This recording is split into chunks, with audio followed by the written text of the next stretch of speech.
and also because there will be testimony in a juvenile certification about the offenses. And sometimes it's just a police officer because there's all sorts of hearsay that's allowed in, but sometimes they'll have a complainant or another witness testify, and so you'd want that as sworn testimony. Medical records with a release. Your client hopefully will sign releases for you. I've had complainants, especially in like FCLD cases, where the complainants will sign a release saying, look, I have all sorts of psychological issues and I have mental health problems. Here's a list of my doctors and I'll sign releases for you and you can get those. If you want medical and mental health records without a release, either because it's a complainant or a witness, or because your own client refuses to sign releases, you can get them with a motion, which I file ex parte. It's not the prosecutor's business that I want these records, especially if it's my own client. I don't want to tip them off that my own client is so difficult, so ill, or we have such a bad relationship the client won't sign a release for me. And you can get those, and the judges generally grant those. I've not had a problem with that. Investigators. If you have an investigator that you like and that you use often and does a good job, I'll just give them, here's my OR, here's what I'm thinking, here's my theory. Go forth and investigate. And often the investigators know places to look. Sometimes they have access to certain databases that I might not have access to or even know exist.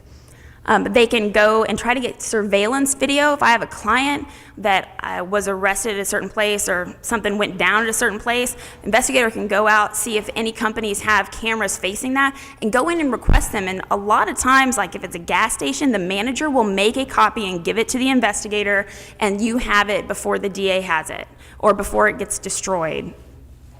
They can interview complainants, interview witnesses, of course. Experts. I really like to use experts. Psychological experts can use them. It goes far beyond competency and sanity. Mitigation. So I have certain experts I like to use, and I'll just say, can you do a mitigation report for me? And they'll meet with the client, usually at the jail, and work up something for me. And you can use that to get better plea offers. And you can use it as a starting off point for punishment phase if you're headed to trial to prepare for the punishment phase. Diminished capacity, I mean that in that is your client so limited that they couldn't have formed the mens rea, because the state has to prove mens rea. I did have a case, it was a forgery, and the state's theory was he had a fake $50 bill, that it was such a bad forgery that anybody could have looked at this bill and be able to tell it was fake. I didn't believe that, so I had him seen by a psychologist. She did IQ testing. He had a very low IQ, he was intellectually disabled, and it was her opinion that no, he didn't have enough intellectual ability to be able to just look and tell that it's a forgery, coupled with other facts from the case, like the fact that he paid with this fake $50 bill and then stood there for 45 minutes while the clerk got change when she was really calling the police. Kind of shored that up, but that's how that would be useful. Sex abuse cases, I won't lie, I have contacted psychologists and said, I don't know what it is exactly I'm supposed to ask you to do, but I want you to help me with this case. And they will, and they'll talk to your client, and they'll look at your records, and they'll help you prepare a cross for the state's experts that they call from the CAC. They can do future dangerousness assessments if you think this is a punishment. Well, you should always prepare for punishment, but you have a better idea if this is going to be heavy on guilt, innocence, or heavy on punishment, and you may be able to use that for plea bargaining purposes as well. And treatment plans. If you have a psychologist who goes and sees your client and identifies what their needs are and can tell you they need this type of therapy, they need to have a review by a psychiatrist for medication, you can take that to a judge when you're trying to get, when you're going without an agreed rec, you're asking for a probation.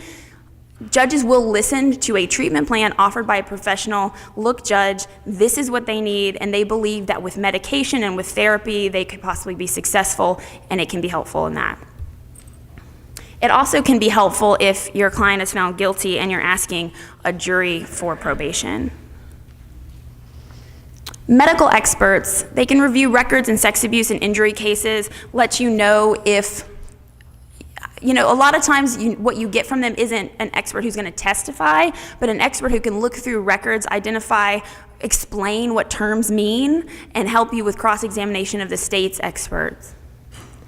Pharmacology, so the transcript on the right is from a murder case that I second chaired on. We had a pharmacologist who looked through the plethora of medications the complainant was taking at the time of her death. It was a self-defense case, and we were able to put on a pharmacologist to go through all of the side effects of these medications and also the way that they interacted with each other, and trying to make a jury think that our client's version of how things went or that this person who didn't have a criminal record could have been able to exhibit the behavior he was saying she was, being erratic and coming at him and being aggressive. Engineering, I have not used an engineer, but I know that some other attorneys in our office have used biomechanical engineers to look at crime scenes and to use to evaluate. I think it was Tanya Kelly who used one to talk about whether a zip tie had ever been tied. A client said he had been zip tied by an intruder. The state was saying that zip tie was never used, and the engineer examined it and said, yes, you can see the marks where he was able to actually open the zip ties. Arson investigator, my notes are from a meeting with an arson investigator who was able to not only go over the scene with me and tell me which parts of HFD's report were bullshit and which parts were good, but he also referred me to the different resources. He's like, this is the manual you need to have. You should have it in your office, and these are the chapters you need to read because these are the guidelines that all arson investigations are supposed to go by. So things like that are very helpful. Eyewitness identification experts can help you with that and also help with cross-examining the eyewitnesses, cross-examining the police officers, particularly if they use like a show-up, which they're discouraged from doing but still do. Cultural experts. I had an interesting case. It was a kidnapping where an Ethiopian immigrant was alleged to have pulled a 6-year-old girl into his apartment, kissed her on the cheek, and let her go. We went down to, I forget the name of it, but it was an office for Ethiopian immigrants, and they explained to us Ethiopian culture and how kissing children that you don't know is common. That's a common greeting, particularly American children. They like Americanized children, and also things like giving children candy. That's common. You would go down to the market and you would see kids that you didn't know and you would give them candy because they're kids and they like candy, whereas the prosecution believed that my client had groomed this girl because one time he had seen her in the apartment complex and given her candy, and then another time he kissed her on the cheek. Coupled with his schizophrenia and his inability to speak English, we were able to eventually get the case dismissed.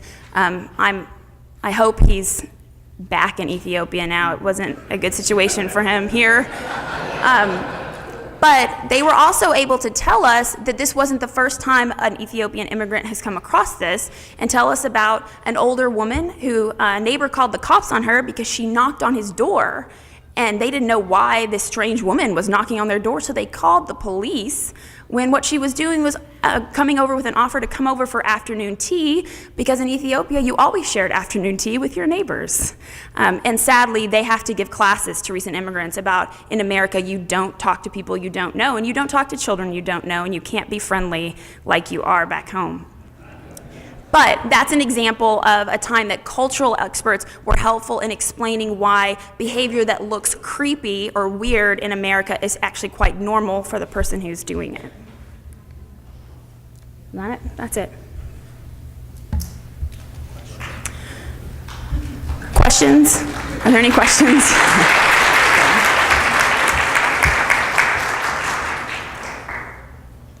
Can we get stuff if we wanted? Like motions and stuff? Yes, you can. I didn't put any of my information on these slides, but yes, if you can contact anyone at the PD's office has my email, and I have it. Yes? On the subject of calls for service, if you don't want it to be known that you're obtaining these for various reasons, have you ever used a PIA request to try to get those? Have I ever used a PIA request to get calls for service so as not to leave a paper trail? I'm trying to remember if I have or have not. There are certain things that you can get through open records and certain things you can get through subpoenas that you can't get other ways. It's kind of strange. Like, you cannot subpoena a police officer's personnel file. You won't get it. You can get it through an open records request. So I want to say calls for service, if my investigator can't get it through asking politely, I believe we subpoenaed them. I don't know if you can get them through a PIA, but it'd be really easy to find out. I mean, just, you send an email. Yeah. Yeah, and someone like Ursula Williams or Miss Bahines that works for the sheriff's office, one of those people that are always responding to those, would be able to answer that. Yes, ma'am? I've done it through a records request. Now, I don't know if the agency was supposed to give it to me, but I did get it that way. Okay. So, yes. What about Crime Stoppers payments? I've only tried to get that information one time. I believe I used a court order because Crime Stoppers, the payments aren't necessarily protected, but you know, the reporter names, all that's protected by statute. And I think I used a court order to try to get that information, and I believe I was denied. But I also think it will largely depend on the judge. And that was not a surprise to me that I was denied with that judge. Where do you go to get an open request for police officers? To do an open records request, you just have to send it in writing. So the City of Houston has an email. It's something like hrrecords@cityofhouston.org, and you send an email and just say, I am making this open records request for all, personnel. I see a civil service file and personnel records for so-and-so name, as much of a name as you have. A lot of the offense reports only have initials. Who was employed as a police officer for the City of Houston on this date. And generally, they'll get it for you or help you find it. Yes, ma'am. With regards to the open records request, if it's an ongoing investigation, you're not trying to get my personal record, do you have to continue to send open records requests as things are going? I read in the session that they won't update you. Right. At what point, you find out when the investigation ends, and you can see if they're going to press charges or not. So the question was, if you request personnel records, do you have to keep requesting it to see if they've been updated? And yes. Not personnel, just like investigative reports by a police officer. If it's investigative reports. So if it's an ongoing investigation, they won't give you an offense report. So especially if you're doing it through public records, it has to be closed and it can't involve a juvenile. There are certain rules about it. So if that's ongoing, I would just get those offense reports through the DA as they update them and update their file when they keep running for supplements. But it's okay to continue to send open records, maybe a month here, a month there, if you have fresh charges yet. If there's something you can get through open records and it's an ongoing investigation, you would have to keep doing it, because you're right, the question was, will they automatically update you? No. Once they've filled it at that time, that request is closed, so you would have to ask again. Nope.